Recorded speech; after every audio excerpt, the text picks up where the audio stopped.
right, folks, we're back for another episode of the Buck Junkies Podcast. I'm not sure what number this is, but hey, it's number 7? 70. Wow. I was gonna say, 7, I hope not. Episode 70. We've been doing this a while then now. They say when you get to 100, you feel like you've done it a little, so we've got a few more to go.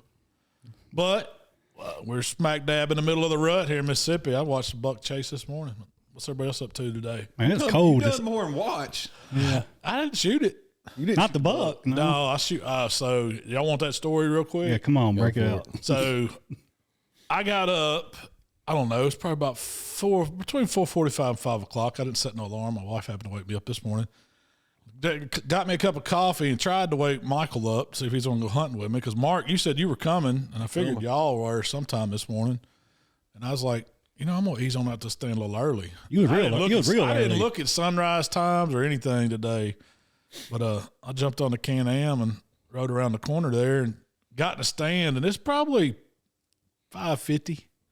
You was early. And I got to look at everything was froze up. And I got to look at my phone. I pulled up the ODU app. It's got the sunrise, sunset time with a countdown on it.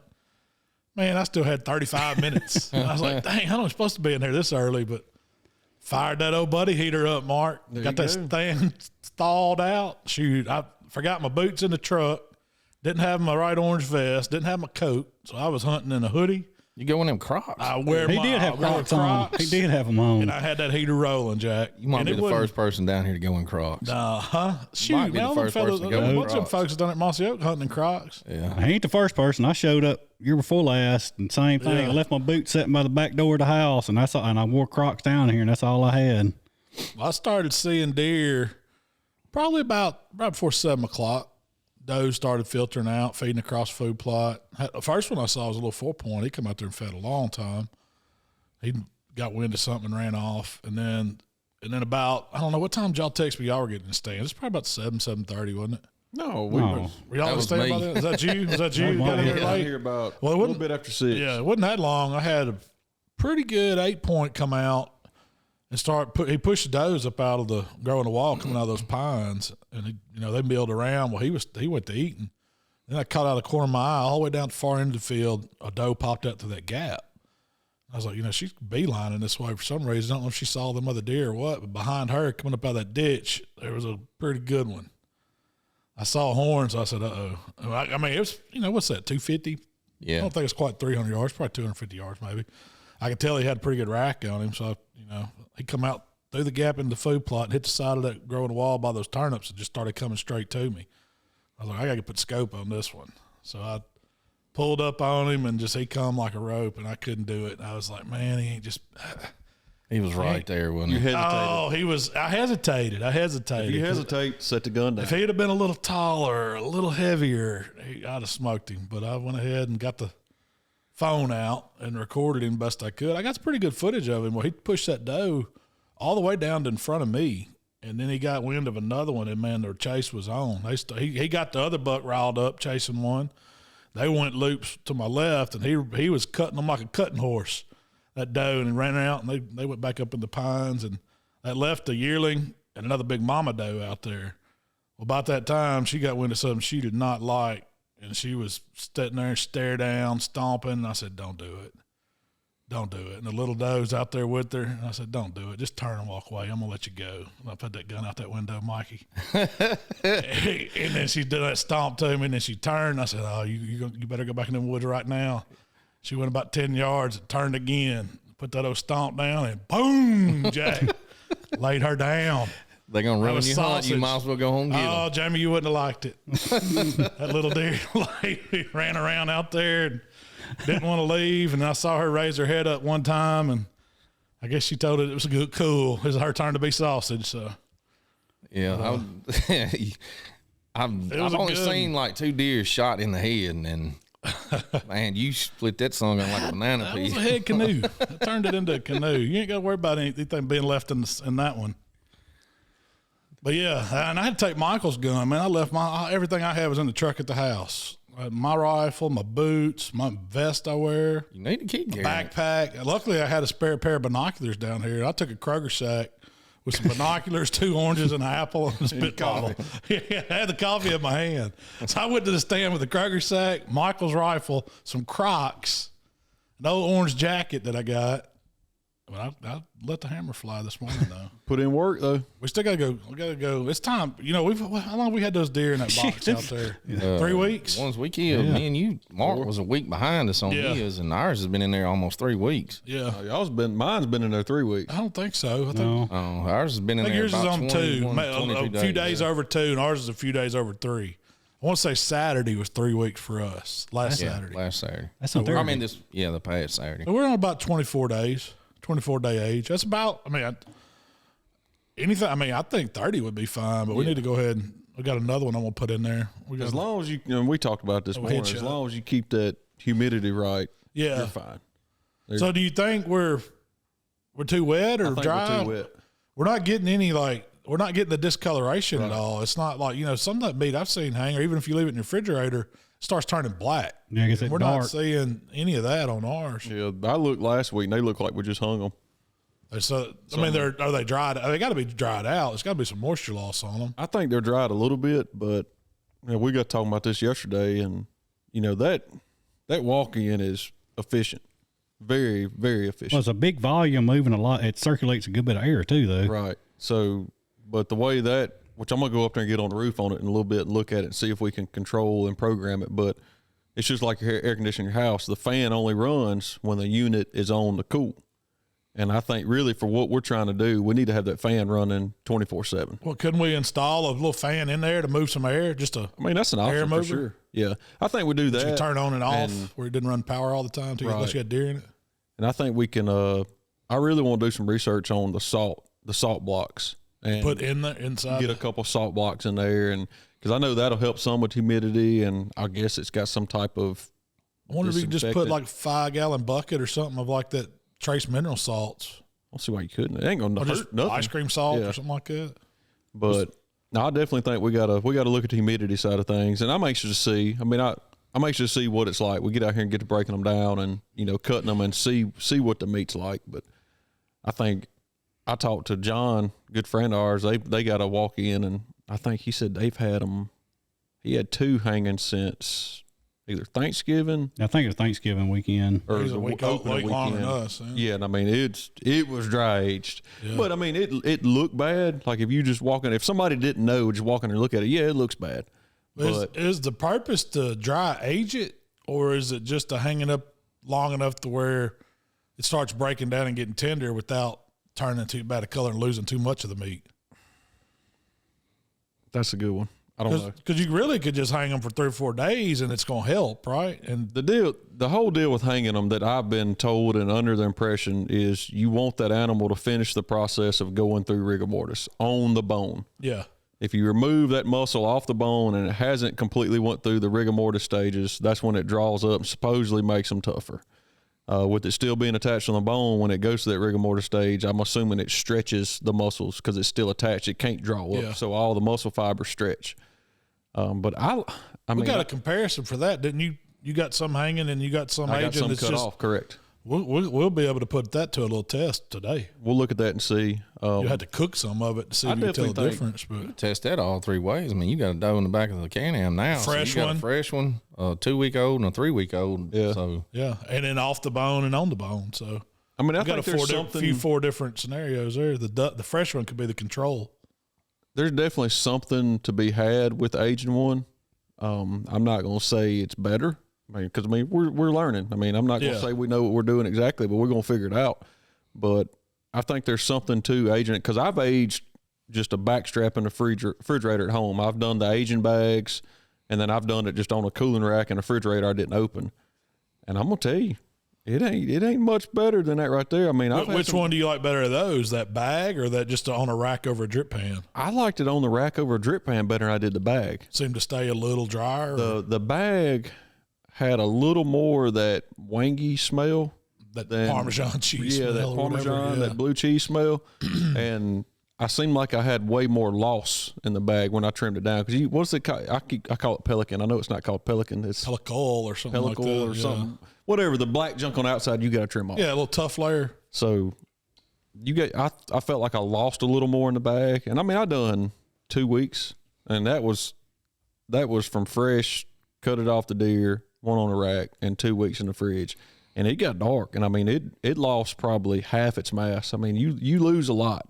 The moisture plus how much you have to trim. Right. It's on and the see, outside. I don't know, that wasn't attached to the bone, so it drawed up. I mean, they were just little medallions, and it was a fairly good sized doe with the backstrap, So I don't know if it can't draw up that much if it's still attached to the bone, Yeah. So I'm anxious to Plus cut these backstraps off. You keep some of that. I mean, because all that meat's on the inside, touching the bone and stuff. It's not going to discolor. Right. You're not going to lose the trim on it. You're only going to whatever air is exposed to, or the outer surface is what's going to turn kind of hard and dry out. See, that's weird. There's a TikTok deal popped up earlier. I think it was yesterday. I saw that a girl, she was talking about dry aging. Her dad said they always hung it in the shed, whatever. And she said, I don't know what the circumstances was this year. Said she killed the deer, processed it, put the backstrap straight in the freezer, and like the next week thawed it out and cooked it. She said the flavor was totally different.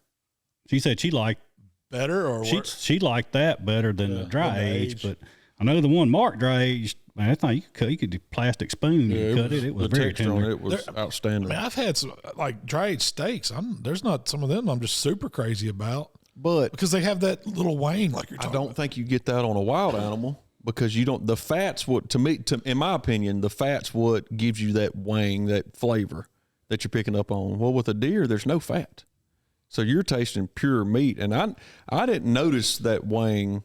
No, you could have almost mistaked it for a fillet. I mean, it was. I done it for a wild game cooking contest, and some of the older codgers pretty much thought I done turned into fillet. They call it cheater. Yeah, they was a.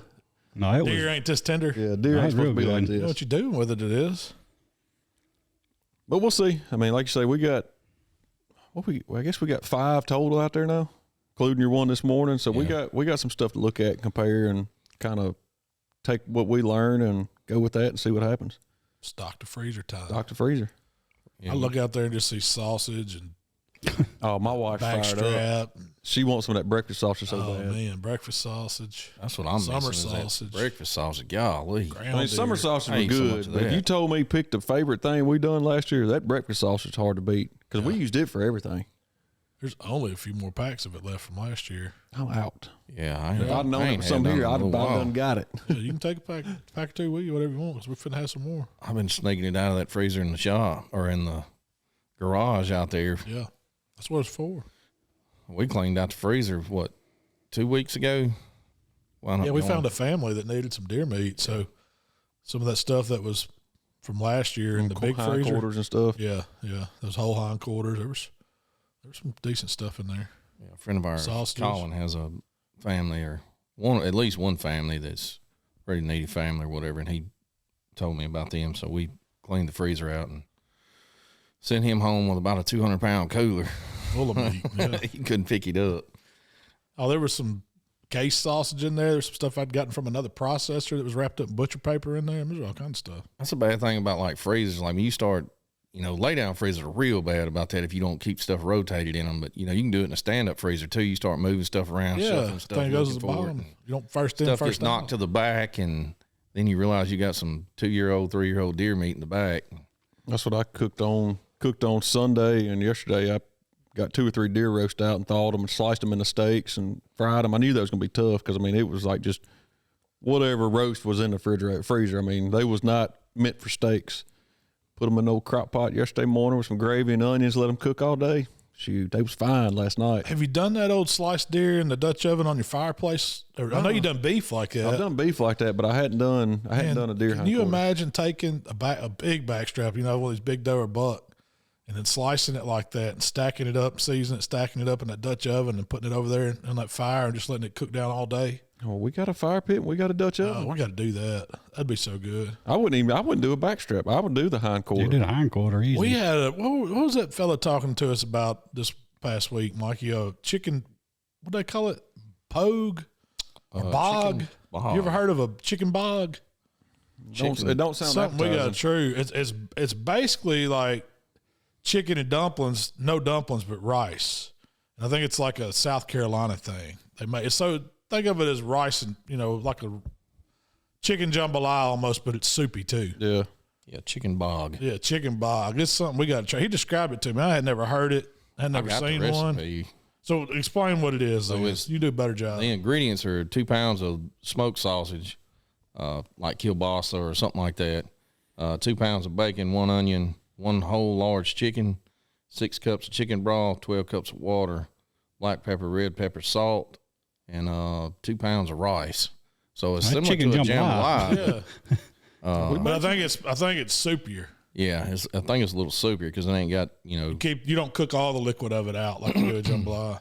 The heck, you're going to need a lot of liquid for 2 pounds of rice. Yeah, because if you put, what do we do, a quart to a pound? Yeah. How many quarts of juice did it call for? It was 6. 6 quarts? Yeah, that'd be you double it pretty much, don't you? See, 6 cups. No, it was 6 cups of chicken broth. 6 cups. Yeah, that ain't gonna get it. And 12 cups of water, so it's 18 cups. Yeah, that's where it's getting liquid from. But that still ain't much. I'm all we got to do is try. Yeah, it's 4 quarts. 4 quarts and a couple, right? Is that right? Yeah. Don't get me to doing math this early. Yeah, we'll mess it up. Yeah, I can count points this early. That's about all I can do. I counted 8 today, twice. I still want to try 16. to do some old deer and dumplings. Mm-hmm. Just take Shell's chicken and dumpling recipe and just convert it to deer. I found this. I was looking for something to watch last night before I went to bed, and it was a dude from Laos. I guess he's got a show. I can't remember the name of the show, but it's on like Outdoor Channel or whatever. But he was squirrel hunting up in Springfield, Illinois, with these 2 old dudes, and they all did a dish. So one of them did like just fried squirrel and gravy. It looked fantastic. And this other old dude did squirrel and dumplings, and I said, "Man, we got to do that." Mm-hmm. And then the dude from Laos did.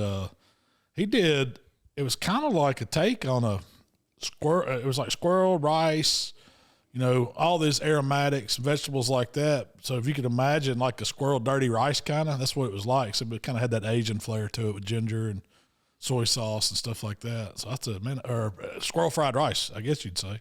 But man, it looked good. That's like amazing stuff you can do with them. We don't talk about nothing but food. We talk 5 minutes about shooting at a deer. Then after that, it's like, let's talk about how you gonna cook it. Those dudes was hunting, and you don't know the turkey gobbler I got? Those shake and bake. They got a squirrel one like that. Have y'all seen it? Yeah. You pop it, make a church. Oh, you had one? Oh, dude, I've never seen one. And does it work? I didn't get it to work. Yeah. But, I mean, it don't. You have to master that thing. You kind of pop the end of it, and that's what this old dude was. He wasn't just out there just getting it, He was popping it, but he had him 2 quarters. He was clack, clack, clack, clack, like they were cutting acorns. Yeah. No. It sounds similar to a squirrel. I mean, it's not dead on, but it sounds similar to a squirrel. Yeah. But usually when a squirrel goes to barking, that's the alarm. Yeah, that's the alarm. So just go get in the hole, get back in the nest. They go on attention. So if you're using that thing, they're probably looking in your direction. Darren let us down. They're over at the island. Well, he's not squirrel hunting, but they squirrel hunted yesterday and today over there. Oh man, is their deer season over? No, not. How'd they let them in before deer season? I bet you them joggers are mad about that. It probably a hunter or two not happy about it. That's probably why Darren ain't there. I think he had some work to do, but he couldn't work it out where he could stay and hunt. Did you talk about getting old Ruger dialed in? No, I didn't talk about that. But we got a tack driver for a squirrel gun, don't we? Yeah, I'm ready. Maybe drag mine out the other day. I done ordered shoot 1,000 rounds of CCIs the other day. I picked up 3 boxes the other day when I was at Academy. I bought the Stingers. I think I hate to say this on Buck Junkies podcast, but I think I'm more fired up about going squirrel hunting than I am deer hunting. I'm ready. Probably won't even go, but I'm ready. Yeah. I've had a little Savage 22 with one of those little Nikon Target EFR scopes. It was a pretty good scope. It's old now, but that gun I was wanting something that was just super accurate. And so I just got to looking at them, and they said probably the most popular, and I may be wrong, but what I found was that Ruger 1022. There's more accessories, aftermarket stuff available. You can pretty much bubble one of them up any way you want to. Yeah. But out the box, Mark slapped. Do you remember what scope that was? Oh, that was that Loophole Freedom. Yeah, that's the scope. It was the Target Varmint. Varmint. The Varmint Rimfire or something. Yeah. But it was the Loophole Freedom scope, and man, I don't know if you shot it. We put it up about 30 yards, 25, 30 yards, and shot once, moved over to that with the crosshairs, fired again. It's pretty much dead on. And you put another shot in it and Robin Hooded it. Another shot in it, touched it. I was like, hold on now. We're talking the size of a dime. Yeah, this wasn't even a quarter. This was a dime. And so you said, well, let's stretch it out, see what it'll do at 100 yards. And it didn't move. It didn't drop. That's what blew me away is I shot it at 35, 40 yards, and it was dead on. Yeah. And we was probably 85, 90 yards. It wasn't quite 100. Yeah. And it was still, it didn't drop a bit, still shooting dead on. Stacking them. I'm talking about you can't miss. Now, the most subsonics, it was like you had a slingshot with those. You could see them come out the barrel. Have y'all ever fired those and paid attention? Me and Mark did. It's there ain't much powder to them. No, it won't work the action on an automatic. Yeah, that's what Willie and them use a lot of times squirrel hunting. It don't make a lot of noise. I mean, not squirrel, coon hunting. It don't make a lot of noise. No, it don't. You heard the action try to work. That was it. Yeah, oh no, yeah. It was about like an air gun. Yeah, just pop, and then you could see it like an old Daisy Red Rider. That bullet kind of just lofts. And Mark, what'd you figure it out? All right, hold on, we got to make an adjustment. It was like 4 or 5 inches high, and you were still punching with it. Once you figured out the lob, you had to play the lob like you do on the old air BB gun. It was pitiful. You could throw a rock harder than what that thing was coming out. If I was going to have to take a bullet, I'd probably want to be at a distance with one of them. It'd probably just bounce off of you 100 yards. It ain't going to get you. I wouldn't want to be up close to it, but it's just a small crack. It ain't not even a crack, just a snap. What's the starts with A22 bullet? Aguirre or something like that. It's a Mexican. That's what I got, probably 2,000, 3,000 rounds of them. So you made me go get mine out. See, I got one of the older 1022s, and it's just got a cheap scope on it. I'm gonna get it jazzed up before squirrel season. But I got to looking. You're right. I mean, as much as you want to spend on a 1022, you can, and as much as you want to do to it. If you want to spend $2,000 on it, they got the stuff to put on there. It don't matter what it is. I can't imagine one of them that's really tuned up to like a field gun or not a field gun, but a bench gun that you're really shooting precision rifle with. Man, it would be. I got us something coming. Don't worry. What'd you get? I got us something coming. A rifle or a scope? No, it's just it's part of your Christmas. Okay. Just don't worry. It'll be down here at camp, and it's gonna be a good time. Okay.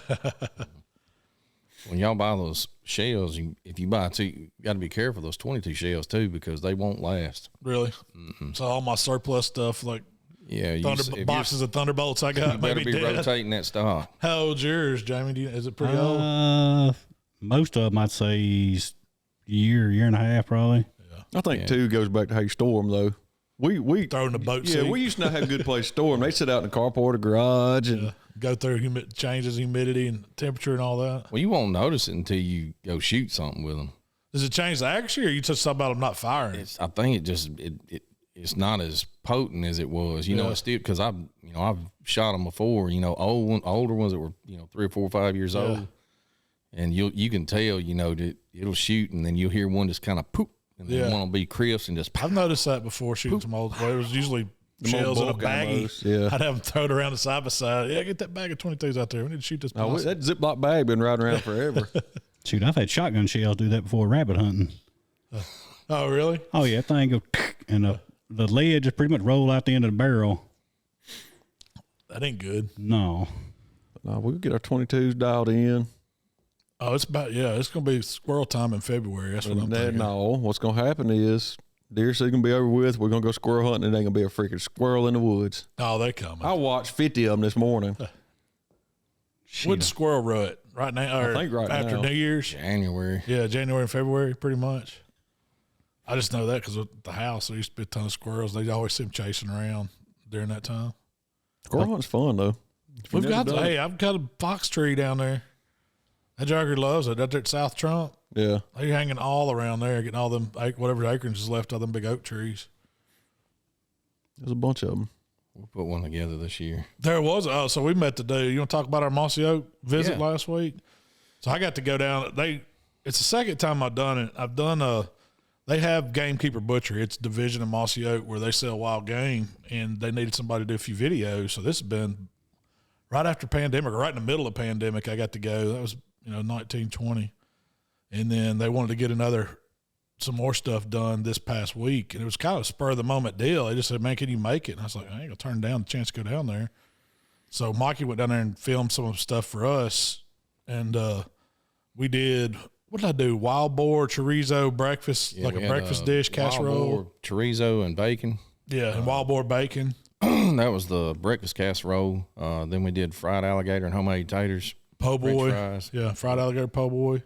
And we did the elk Tomahawks. Yeah, it all turned out good, but they let me go hunting a little bit too. I didn't get to film. They didn't. They had the Onyx guys down there filming. Who else was there? Cole Chaney. If y'all ain't checked it out, y'all need to go find him on Spotify or wherever you get your music from, or catch one of his shows because he's very entertaining. He's a young man from Kentucky Cole has got a unique voice. He is, and unique music. It is excellent music. Tells a story. He's kind of a storyteller, type singer, songwriter. Yeah, because a lot of his songs, he wrote off. They're up from around Kentucky, so a lot of coal mines and stuff like that up there. So a lot of their, his songs was wrote, or he kind of used those experiences and things that he had heard and stories he had heard about things like that, and to write some of his songs. So. Yeah, check out Coal Shooter by Cole Chaney. Coal Shooter, yeah, that was one of my favorite ones he sang, man. I listened to it last night. I was sitting in the bed, and I told Melissa, "You heard of Cole Chaney?" Yeah. She was like, "I don't think so." And I was playing the music, but he's him and his dad were there hunting, and he actually put on a concert for us one night. Yeah, man, that was good, boy. Just him sitting there with that guitar in that cabin, man. That guy. He was letting it go, and he was very, very good. He had you in the mood, didn't he? I don't know if it was I looked him or over the and whiskey. your eyes were closed, and you was singing one time. Yeah. I've seen that before. I was going at it. I think that's more of the whiskey. Yeah. I don't know. They just kept bringing the bottles out and passing it around. There wasn't nothing to mix it with. You just had to drink whiskey. I was like, well, all right. I didn't know what to expect with those guys when we went down there, just not – well, I'd met Vandy and Jesse, at the Wild Game Cook back in September. But when we got down there, with everybody being there, and, those guys they're just like us. Yeah. They're really cool country boys, and, man, they like to hunt and fish and do all this stuff, and they're very good with their guests. When we came in, I mean, they took care of us, and, they cooked some good food, made us feel at home. I mean, it's just, it's like seeing old friends or family or something. Yeah. I didn't expect that, honestly. Daniel and Neil hunted with everybody. They were kind of the guides. Yeah. It's Toxie's son, the owner's Mossy Oak's son, and then they got Toxie came by and sat down and talked to me and Mikey for a long time. We fed him some of that elk tomahawk. I think he liked. That's why he wanted to sit down and talk. Some more. That had to have been good. Yeah. It was dang good. It was dang good. I didn't see no monster deer or anything, but I saw a pretty good bit of deer. Yeah, it was a bad week to hunt down there. Anyways, I mean, it was southwest wind the entire time we were down there. I think it stayed around 60, 65. Yeah. Never really got bad cold. It was croc hunting weather. Yeah, and nobody sets their stands up all there on those southeast winds, so they kind of felt bad about that. Don't worry about it. I mean, we wouldn't be seeing nothing at home if we was at home. So why is that? We didn't do it intentionally. Yeah, we put stands where we could put stands, and they never worked for a south wind. We've only got going over that Onyx app. It's got a pretty cool thing. You drop in your stands and all that, and then you turn on the wind feature, and you set it like what do you think your optimal wind is for this stand. And so it gives you like percentages of when it's good, when it's bad, but it always shows you what the wind's doing at them. And it just comes up as a little icon. So you don't have to bring up another separate app or anything. Yeah. It shows you the windage. But so I went in and I was looking at all the stands after I got them dropped in last night. And I guess Mark Plot, it's south, southwest, southeast. It's about the only one we got. Border Patrol, that new ground blind we got sitting over there on the power line. That's about it for a south wind for us. The rest of them, you're blowed, You might could get by with it at Plantation, but it's no good for Crossroads or anywhere else. And you know what? The interesting thing is that new blind over there on the north line, there ain't a wind. You need to be zero wind to hunt that stand. Yeah. You're gonna get blown. There's not a way. That stand's hard to hunt. It's very hard. It's in a great location for seeing deer, but you're in there with the deer. There's no way to get in there or to hunt them without being right there. I don't know what you would do. Unless you just picked the end, and that's, you only faced it one way, and that was the way you were going to hunt. You just sacrifice what's behind you. Behind you, yeah. You're pretty much that's what you're doing 90% of the time. Yeah. Anyway, whenever you're like, it don't matter. Like, you look at, say, plantation, north wind's ideal, but there's still woods behind you. Yeah. So who's to say that deer of a lifetime's not 30 yards behind you? You blow him out. You know? Just got to pick that where you think the general direct best spot's going to be and set it. I mean, how would you? What would be y'all's thoughts on? You have to have multiple access points to your stand. Like, I mean, heck, over there, everything you're going south to north, no matter what stand you go to. Because of the access, right? Pretty much. So that kind of dictates where you set stands too, by the access you got to it. Mm-hmm. Yeah, like James talking about, the access to him. Like we do, we stay on the outer edge of our property. We don't go through the middle. Never go through the middle. Try not to. I mean, once we get up to the ditch, it's kind of hard not to. But, you got to make that cut and go across the ditch to get to the plantation stand. But you stay on the outside of your property as much as you can. I mean, we used to do it at Stanley's too. I mean, everything was a north wind. You couldn't really. I mean, south wind, it wasn't that you didn't see deer, you just didn't see as many as it was on one of those north and northwest, northeast winds. One thing too, I think when you got to think about it, when you put your food plots on your property and you're hunting food plots, the deer are going to pattern that activity. They're going to pattern how you get to the stand, all that. So anything you can do to knock down the potential for them spotting you or smelling you is going to help. But when you're putting plots that are close to, your property lines or whatever, it's not the best idea, because you got to think those deer are probably staying 300 to 400 yards bedding away from where that food source is.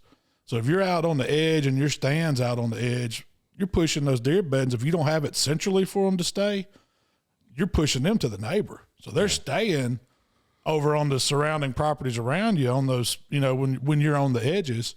And then that means they're going to have to, hope they don't get shot and run off over there, or, just hope they come to you. But if you put your plots to where they have 3 to 4 acres of bedding on your property around you, you got a better chance to hold them deer. I was thinking about something this morning, hunting South Trump. That stand used to be not where it is now. Right. Because we didn't have the property it's on now. And we would always watch deer cross the road. I mean, every time you hunted that stand, them deer crossed that road and went to the sagegrass every time. Yeah. And I mean, I'm talking about by the dozens. Right. And now that we're hunting over in the sagegrass, they stay over there where the old stand was. How many times have you seen them come through over there? Right. But I'm wondering too, how many deer now we never see? Oh, I've thought that. Because they're still crossing that road. Yeah. But you'll never lay eyes on them. I've thought that, like, when you're sitting there in the stand, you're always watching, looking, but there's no telling what you're not seeing. Yeah. I mean, it's easing by, especially bucks. And that sagegrass, I mean, you physically have to be with binoculars eyeballing that sagegrass if you want to catch one slipping through there. Yeah. That was a big thing on those guys that were hunting with us this past weekend. I mean, everybody saw deer, and some of them saw some good bucks. Yeah. But they stayed in the cover. I mean, and I guess I don't really realize it because we don't film hunts. And, we don't get that experience a lot. So those guys were coming back and I was like, well, we had this one. I probably could have got a shot crossing the lane, but camera couldn't get on it or it was out of focus. So they're taking all that into account, not being able to shoot an animal when they're out. So you don't realize, I guess, the hours. I'm going to go ahead and tell you. I'm going to just have to apologize to our social media department. Too. Y'all just didn't get that shot on camera. I didn't hear you say you wasn't I on thought you this. said you got it. And that's why you watch all these shows or whatever, and they're always, are you on him? Are you on him? It's that camera guy. They want to make sure they're getting that prime footage of that deer getting shot. Yeah, but I mean, when that's your... They was stuck hunting with me because it's like, he said, you on him? Ow. You better leave him recording. You better put that on top, leave it recording. Shoot first, ask if the camera's on later. We'll take pictures of him on the ground while we're checking him, right? Yeah. But those guys, they were trying to get a deer on camera though, I guess they had, on it, they have some kind of hunting channel or, do hunting videos and stuff like that. So those guys were, they had the majority of the cameramen, with the big cameras and all that stuff with them. And, that Lake Pickle is his name. He's a Mississippi guy. Yeah, he used to work for Primos. He made Primos hunting videos? Yeah. He's a young dude, ain't he? He's probably Mark's age, probably in his mid-30s. I found him on Instagram. He's got an Instagram account. Everybody wants to look him up. His name's Lake Pickle. But he seen a good one while we were down there, and he was like, it just didn't. I guess it was one of those situations where they couldn't get the camera and the gun and everything ready to go, and they were kind of harping on him a little bit about it. But not shooting it. Yeah, they were on me about not shooting that 9 point. Well, I was going to say, you got as good a footage of bucks as anybody did with the cell phone camera this week. But there was a decent 9 point you saw, and that old. I think that was an old deer after looking at him. Yeah, he had. Well, maybe we say that as he had 9 or 10 points on him, but he had a bunch of trash and he was tight. Wasn't far from being a Ricky. He was just crazy looking, but his eye circles. You know how they're young and they're not as prominent or whatever. His eyes were bleached out all the way, but then they started getting that gray look at the back of them. I just think it might have been an old deer going downhill. Yeah, his body wasn't just huge, but he was. It was hard to tell with him. He was a big deer, though. I mean, he had a pretty good sized body on him. But the 9 point that I seen, I mean, he wasn't that old. He might have been 3 years old. He caught me taking a piss out of the stand. I stepped out of the back of the stand. I took my blood pressure pill that morning. I was like, man, I really don't want to take because I know what's going to happen. And wound up stepping out of the stand a few times, use the bathroom, and get back in. And we're talking about like a blind on the ground. Yeah.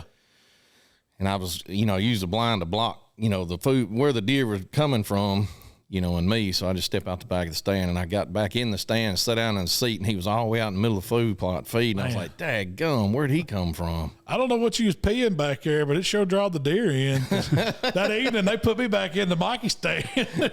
And I was looking out in front of me. I hadn't seen nothing. I heard something snap behind me. I glanced back over, and there's taking 3 deer, like, going right to your anthill. And I was like, man, they were 10 yards from me. So they eased up right there where they dropped us off and just fed. And then these 2 spikes come busting out. You would have thought they were men. I mean, they just had, it was close enough for me to see their little nubs, and I bet you they wasn't a knuckle long. And them joggers got on that mama doe and bulldogged her all over around my stand doing laps. And finally, I don't know how she shook them, but she stopped and almost stuck her head in the window and looked at me. But I didn't move, so she flipped back around and went back up there and got her little yearlings that were feeding by that pond and took them off that direction they dropped you. Yeah. I don't know what was up with that, but they we seen deer when we got there. We were standing in the kitchen talking, and Vandy was, we were just kind of meet and greet when we first got there, and Vandy kind of pointed out towards the window out there, and he's like, there's a deer standing right there, and it was just a doe standing there looking through the cabin at all of us. Yeah. They made a pot of jambalaya that first night, Mark, but they can't hold a candle. It ain't got the Williams recipe down. We got a pretty good one. It was good, but it wasn't the black pot version. No. You got to have a round bottom pot. Yeah. It was good though. Oh, Vandy, he likes cooking, man. He done a bunch of cooking. Man, he made Jamie, he made something you'd love.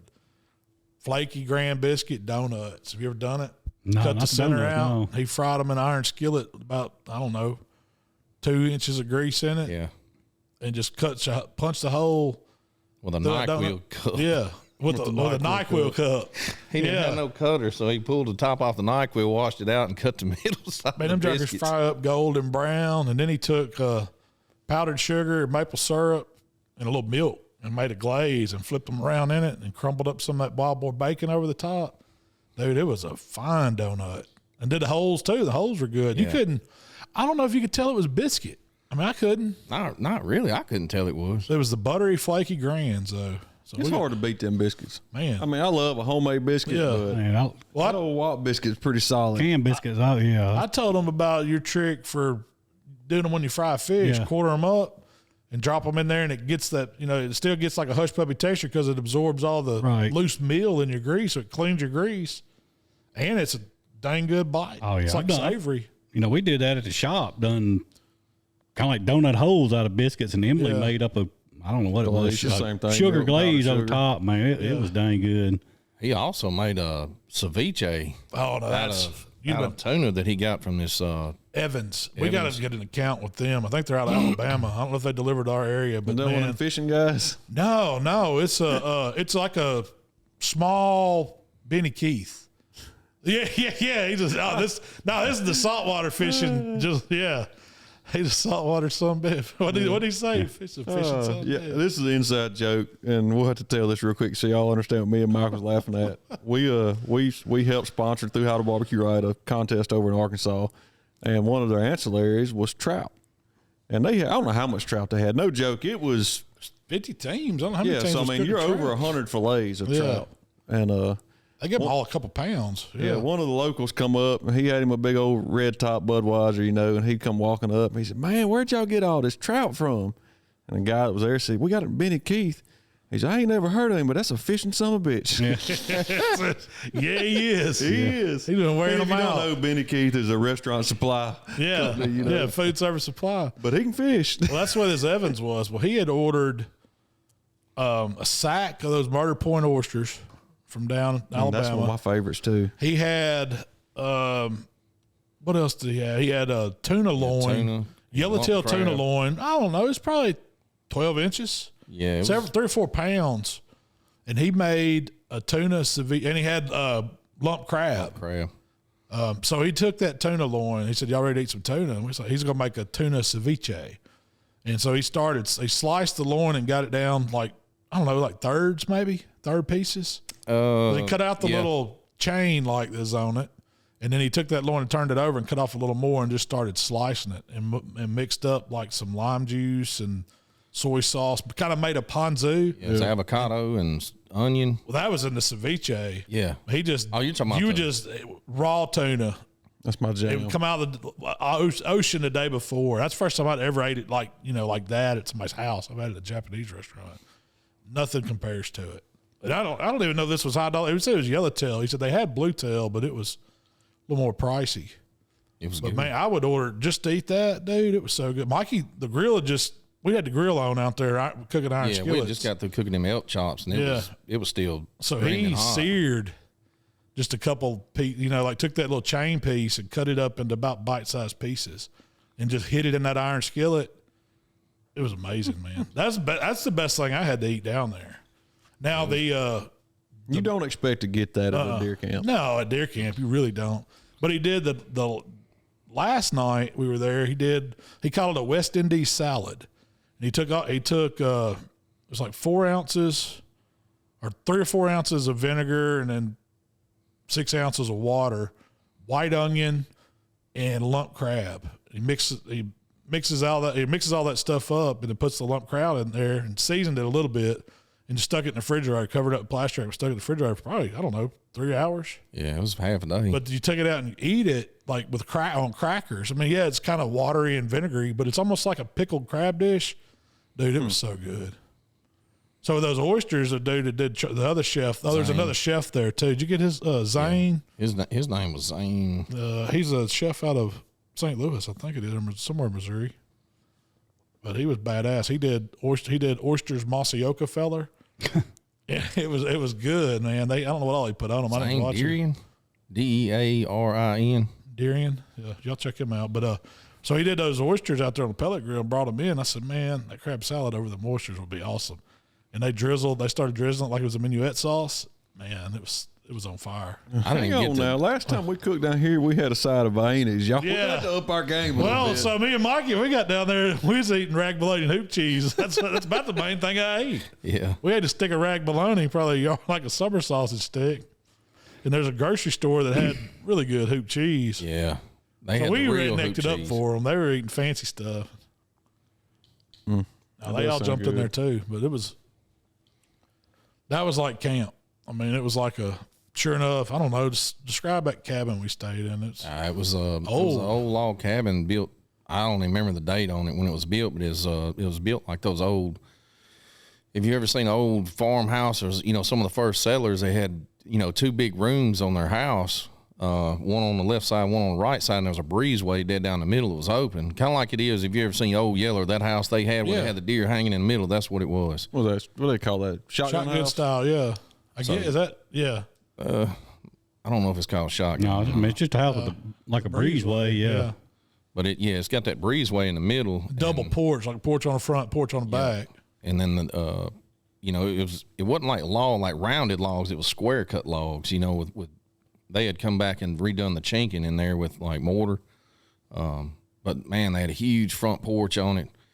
You walk in that breezeway, that was the main front door. So they had a huge front door, you know, with the side pane windows on it and all that stuff, and had that in the front and in the back. But you walked in there, and that was like the entryway.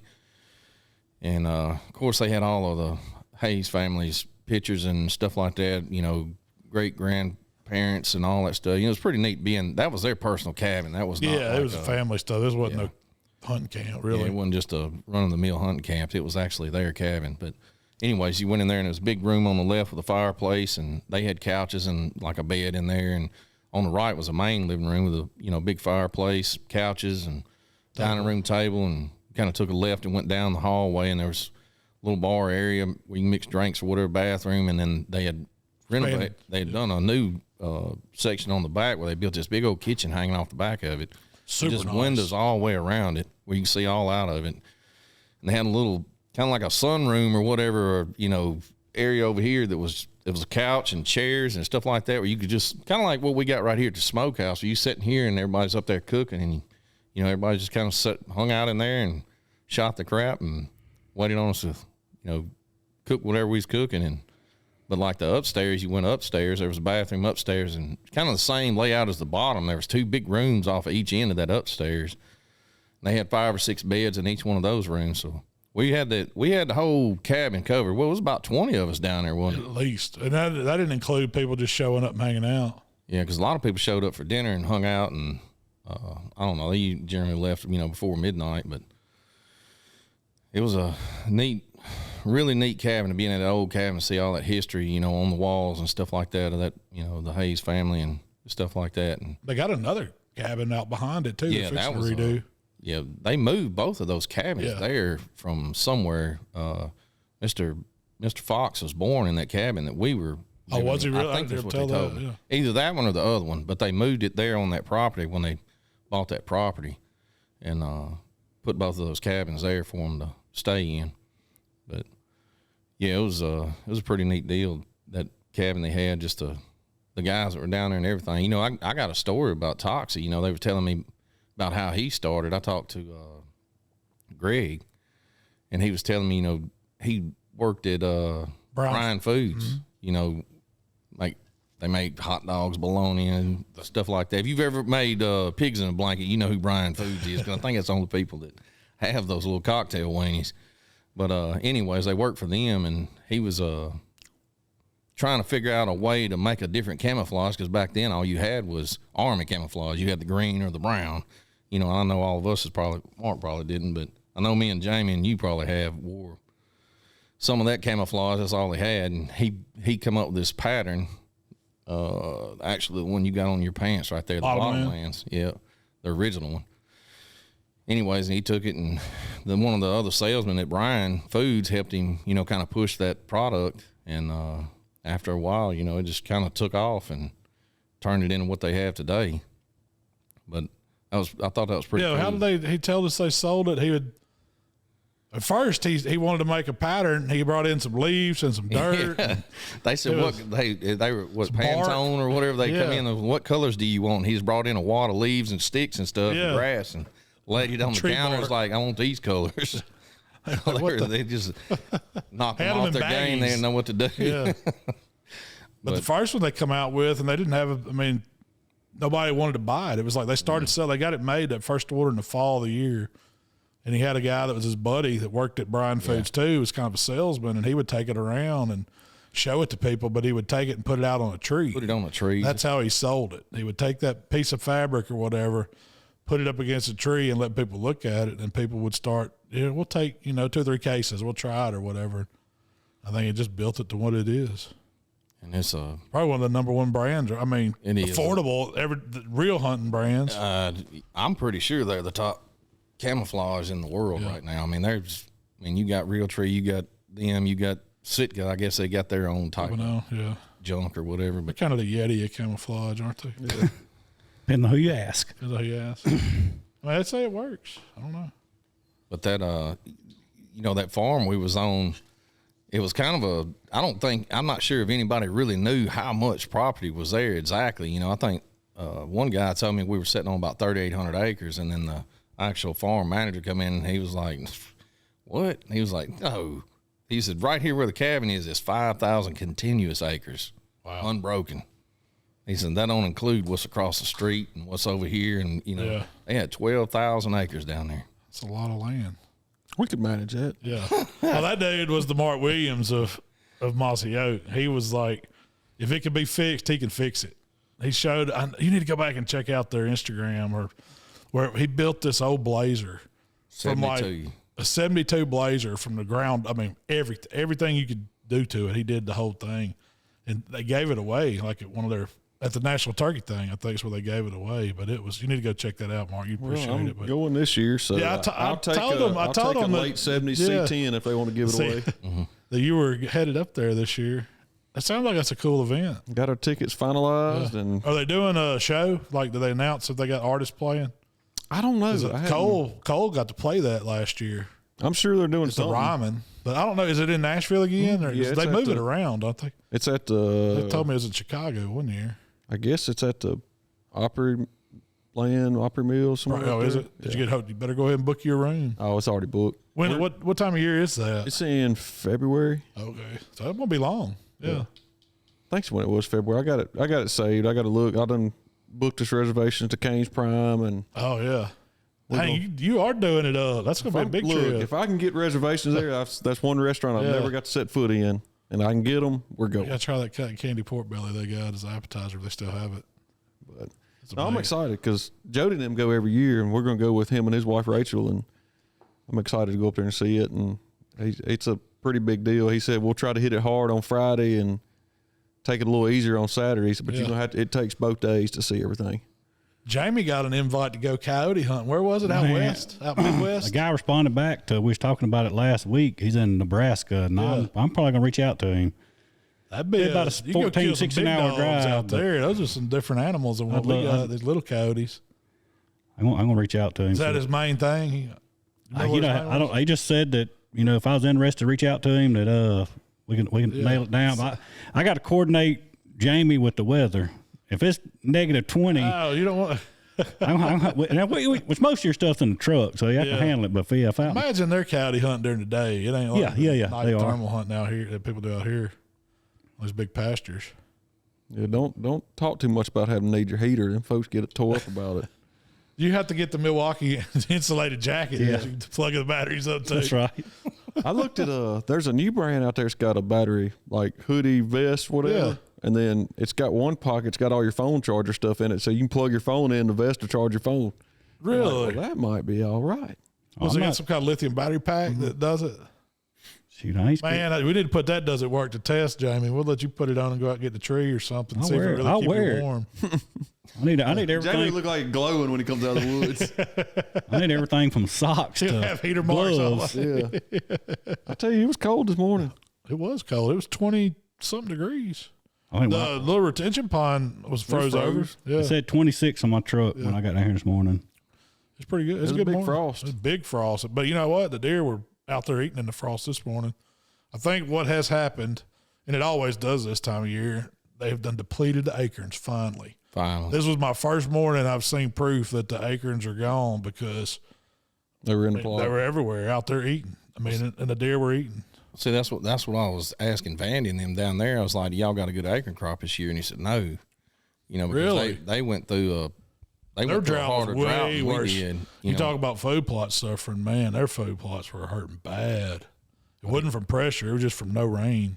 Yeah. But he was saying that a lot of their oak trees abandoned the acorn crop. They started making them, but it got so dry, I guess they do it to survive, because putting on fruit, takes a lot of nutrients from the actual tree itself. So he was saying that a lot of them had abandoned that crop, at some point, and the acorns were just not very good down there. But I never heard of that. Their food plots. Y'all heard of them abandoning a crop before? I didn't know that. I mean, they ought to know. They got nurseries and stuff. Yeah, so. Yeah, that's a big thing they do is tree business. I didn't know they would do that. But we must still had good acorns over here this morning because we didn't see a lot. We had a drought, but it wasn't bad as theirs, I guess. That is something cool on that. So Jared, what was his name from Onyx?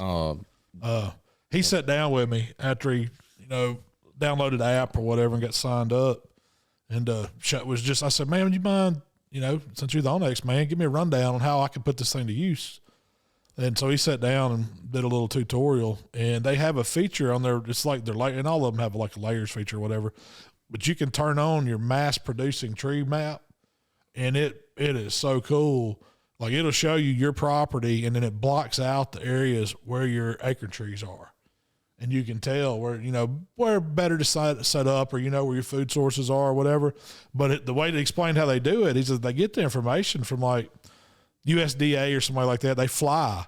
He said they're constantly flying planes. You don't even realize it, but they can tell. They've got this radar or whatever imaging that shows the differences in the leaves, where they can pinpoint what kind of trees are on property. And I imagine it's some forestry service thing or something. Yeah, probably so. They're probably trying to get an idea of, all the different species. But it shows you like transition edges from where you go to coniferous trees versus non-coniferous trees, which – and it shows you all kinds of cool stuff on there. That's one feature that I thought was pretty slick. Dang, we just thought you got it on yours because he said Jamie Williams has Onyx, and he said, "Do you know this guy?" And I was like, "Yeah."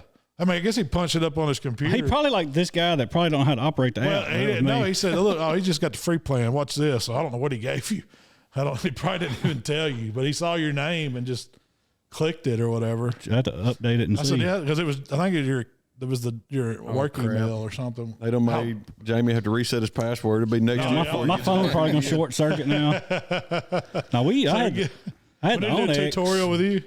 I got downloaded before we went to Colorado because there was an app or map or something like that I used that showed using Onyx. Yeah, we used Onyx when we was out there. Yeah, because it showed just for mapping and stuff. So here's the cool thing: Onyx is a bad app. I'm telling y'all, if you're into hunting, you need to get it because you can. Not only can you map all your features, it shows you all property information, like who owns what. You can find government land. You can find all these, not free, but public places to hunt. It shows you all kinds of data, but you can save these areas offline. So if you don't have signal, you've got everything. Got your map. And you can go down to a single waypoint. Say, I want to send Mark to Heartbreak Stand or whatever. I can bring mine up, click on that, share it to him immediately, and it sends him the map with the access to it. And then when you can toggle on there, take me to it, and it's going to route you just like turn-by-turn directions in your truck, how to get to that stand. And you can mark trails. I mean, it's pretty daggum slick. We had to get that for Tyler next time. He got lost down here 3 or 4 times. There is no reason to get lost with that app. As long as you don't run out of battery. Dang, much hate mail we got about a heater. Man, we use an app now that'll tell us acorns. Yeah, we're in bad shape. You can find your acorns. You can find your wind. Find a way to your stand. It's pretty much hunting for dummies. Yeah. Yeah, but I mean, if it is figure out a way to shoot them for you where you can't miss, lock them on, laser guide you. You got to get out of the bed. Yeah, no, you got to get out of bed. I mean, not saying that all these apps and modern stuff can make you a better hunter, but it's going to make you a more efficient hunter. I mean, why not? Use everything we got to our advantage. Yeah. I mean, I've always used some kind of mapping system, though. I mean, used to, like around DeSoto County, we have a GIS map with the county. Yeah, yeah. So, I mean, you can go in there and, like Bing Maps and Google Maps and all that stuff. I mean, satellite imagery. You use the satellite imagery to kind of figure out, and then the topo map to figure out where ridges are, where bottoms are, and all that stuff before you ever go on a piece of property. I mean, that changes everything. I mean, I know several guys, especially turkey hunting, they'll go to just say they'll download a map from Missouri and find government land or public land they can hunt there, and heck, they're real successful in killing turkeys just doing that. Yeah, I mean, you learn the property before you ever get there, so you know where the peak ridge is at, where the bottom's at, where the saddles are. How can I walk into this place and get on a turkey and not be like down below him trying to work up on him, and because you just go in somewhere blind. Man, you don't know what's on the next ridge or what, there may be a road on the other side. I mean, I wished I'd have, there's been several times where we hunted government woods, down on Highway 7. Hell, I walked 2 miles back in the woods only to find out I wasn't at 300 yards from a blacktop road. Could have accessed it from a different way. I thought I done got in there deep and I done walked plumb through it. Now, y'all talk like we need some Onyx. Y'all know we hunt high fence. We don't need no Onyx. You just go to the tall fence. It's 20 foot tall and turn and go the other way. Open up the gate and go right in. Is that what you just fence to fence? Yes. Do you hunt the tall fence line, or do you try to get out in the middle of it? Man, I try to where I don't want to be able to see the high fence when I shoot the deer. Yeah.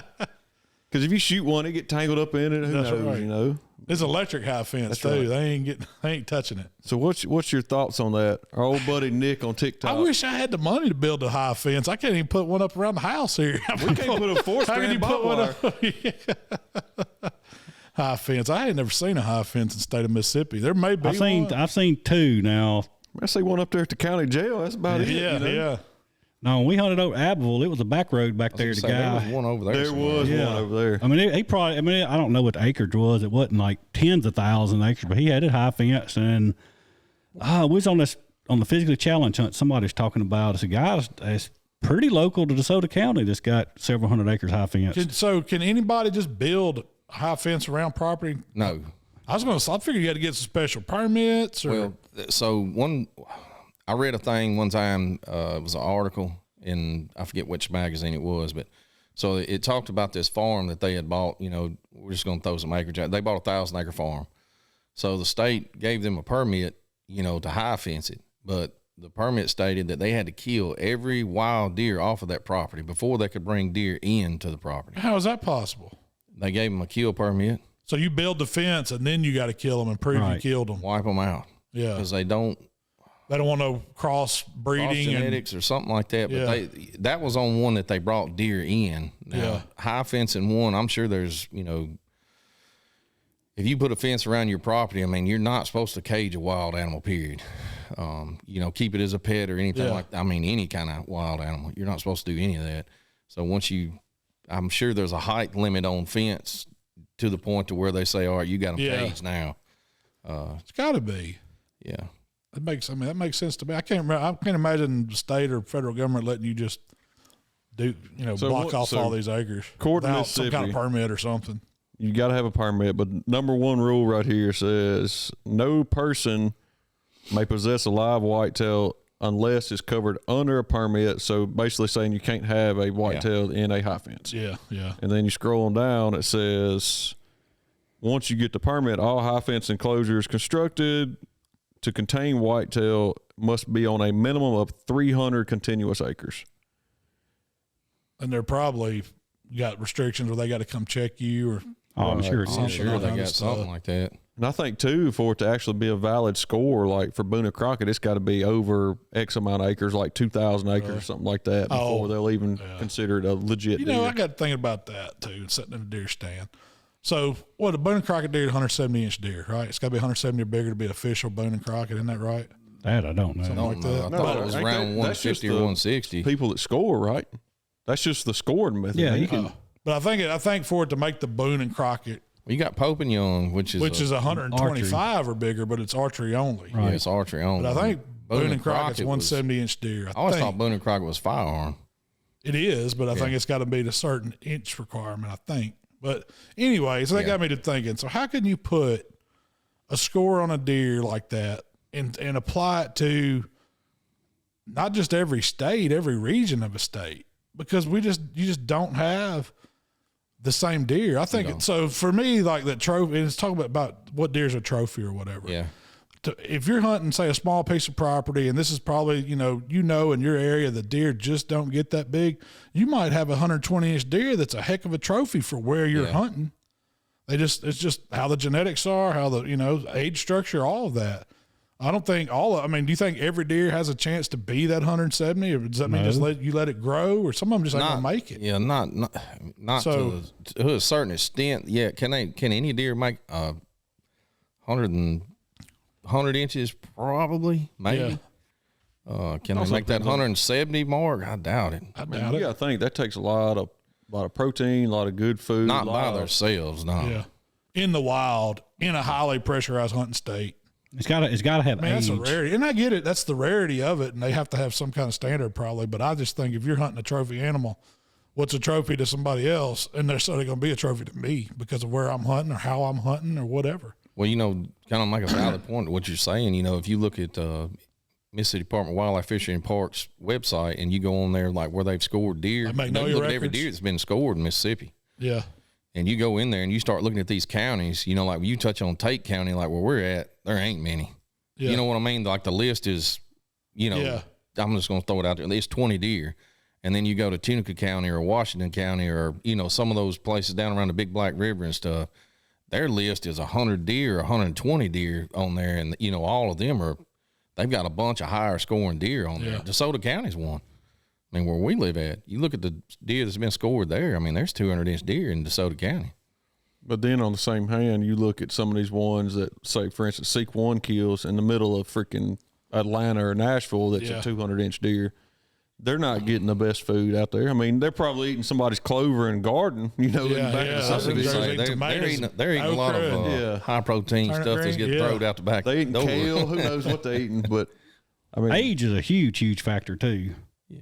Age, yeah. The I age agree. of deer, yeah. So you think the record book ought to state you got to have a 7-inch deer or 7-year-old deer to be a true record, no matter what the size of his antler. Just say if you went trophy on age instead of horn on his head or whatever. That'd be more of a feat to me to kill the old buck, you know, one that made it 6-7 seasons. Trying to outwit a deer that's been around that long, you know. That's a challenge. Yeah. You know, it's one of them things. It's a challenge. Well, it's just like I mean, I don't mean this in a bad way, but you look at people, for instance, you know, if somebody lives a stressful life that's, you know, run on raw edge, they usually don't look real healthy. I mean, I'm just saying, and the same thing for a deer. You got that deer that's on public land by the boat ramp that gets chased after every weekend. He's probably going to look pretty rough. A little ragged, a little bit shot at several times, might have an air hole in him. But you take the one that lives up in the subdivision that ain't a single soul messing with him. He can walk over to old Mary's garden, eat all her squash up. You know, I mean, he's got it made, you know. So I think it's more to it than just growing a big deer. Yeah, you can watch some of those things where they've got deer that they either in the pens, or I've seen some that were wild deer where they show them, you know, like here's the deer at 1-year-old, 2-year-old, 3-year-old, somewhere around that 4-year-old mark, they explode, a lot of them. Like they go from just a, you know, average 8-point at 3 years old at 120 inches or something like that to that 4 and 5-year-old to they go up 10, 12. Well, I mean, just a prime example. We're not in, I mean, it's not a whole lot of like monster deer killed around here as far as scoring goes, but the deer that was killed recently by us scored 170 something. You seen that deer last year, and it blew up from last year to this year. Yeah. And that was the same deer. I'd say we had more. I don't know the neighboring property. I mean, I'm sure they had. I know they got good food plots and stuff too, but just us, we'd probably doubled or tripled what we had as far as protein on the ground for them to eat. Year food round. Plots. Yeah. Yeah. That's why that deer was hanging out there. And that, you know, and that deer probably had the genetics to do that too. Exactly. You know, Genetics and age both. I guarantee that deer probably went. What do you think? 4 or 5 year old deer easy. No, I bet it's older than 7 or that. 8. Yeah. I think it was 6 or 7. You look at your deer, it was 5. Yeah. And I never would have called that. So, I mean, 10-point was? Really? 5.5. So, I mean, I think that deer there was at least 6 or 7. Yeah, 7, I would say. Yeah. I mean, you look at those pen deer, you know, that's got those high-end genetics that they've been breeding for years and stuff like that, you know, and you think about those deer in that pen, like when they're a 1-year-old, they're massive. They're freaking huge, you know, but they get fed they get everything they need. I mean, they probably 120-inch deer on their first rack. I mean, that's just crazy. So I watched the thing the other day. Guy got the opportunity to go shed hunting in one of these high fence farms, and that's what he found. It was like 1-year-old bucks or 1.5-year-old bucks that had 150, 160 inch racks. And I mean, this was, I don't know what ranch he was at. I mean, it was awesome because like they were walking up on sheds that were just unreal, like something you can't even imagine.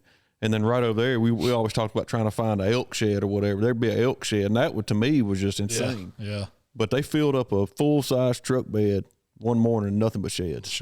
And I mean, that's crazy. So I would love to go one of these deer farms and just get a background on how a lot of people say it's negative and some people say it's positive. I don't really know. I mean, I guess I got mixed emotions on how it works, but I think it's pretty cool that they can. It's not natural, I guess, to a certain extent, but it's just like you look at bodybuilders. They jacked up on steroids, and deer the same way. They're jacked up on protein, and who knows else, you know. You can make it do what you want to do. Well, you found an interesting study you were talking about earlier about the cull deer. What was it you saw? It's no such thing. It's people use that as the terminology of cull deer. There's 3 different studies they did. And it was all controlled studies. And they said over what it won. I know they went 7 years on one of them. I want to say maybe 10 or 12 on the other one on the study. and there was no change in what they said with the cull deer. That same deer, I think they didn't shoot the deer and kill it. They tranquilized it and tagged it, and just say it went from a kind of scrappy 120-inch deer this year.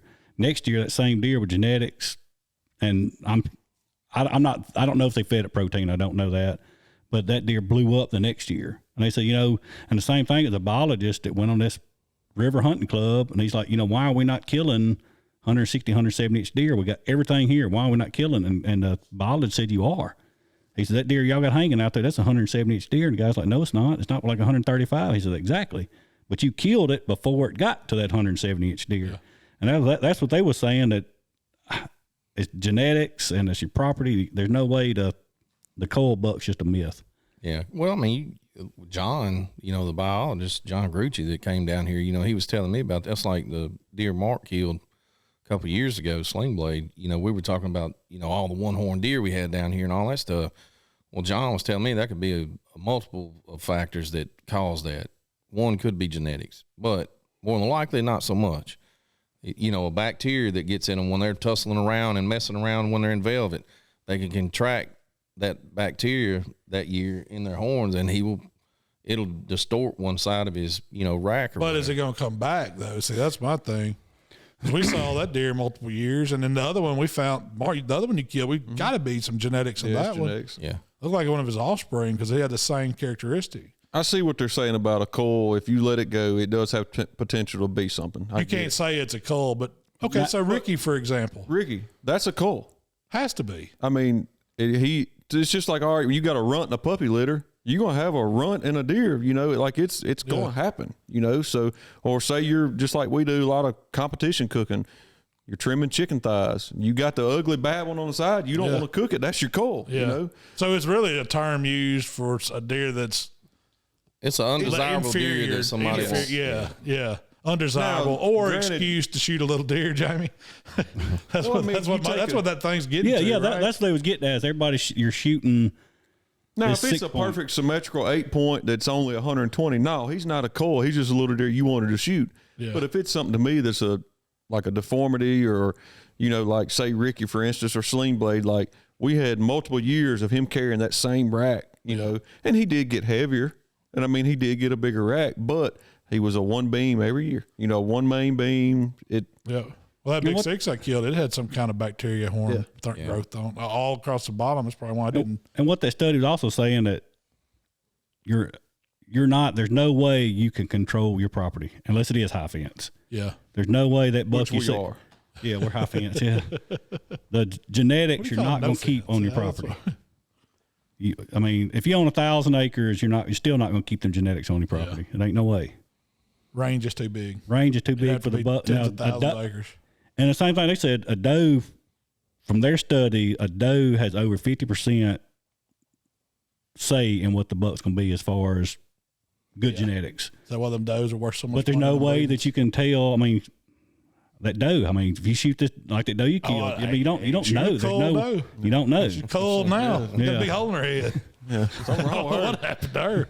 I think 3-8 got her. I honestly think with cull deer and stuff like that, you do it to the property that you're on. Yeah.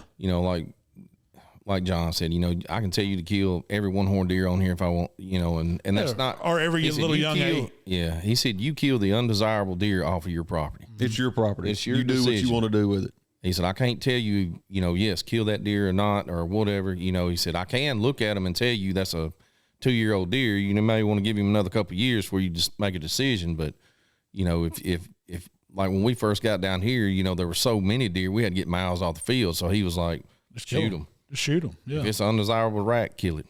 That's probably the main thing that'll help you. It's controlling your population. Don't worry about what kind of animal it is.